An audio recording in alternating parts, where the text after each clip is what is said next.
Hello viewers, in this video I'll show you how to fix storage option not showing on Messenger.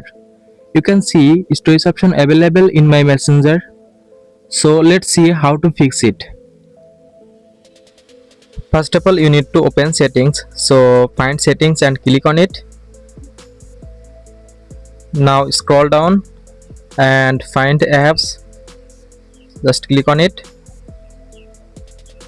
Now click on apps management.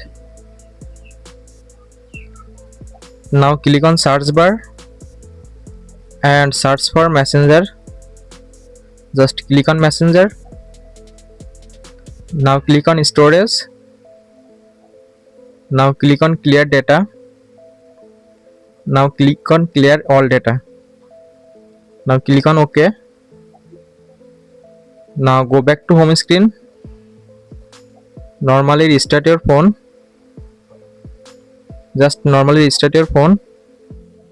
After all step, if your problem is still not resolved, then uninstall the Messenger app and install the older version of Messenger.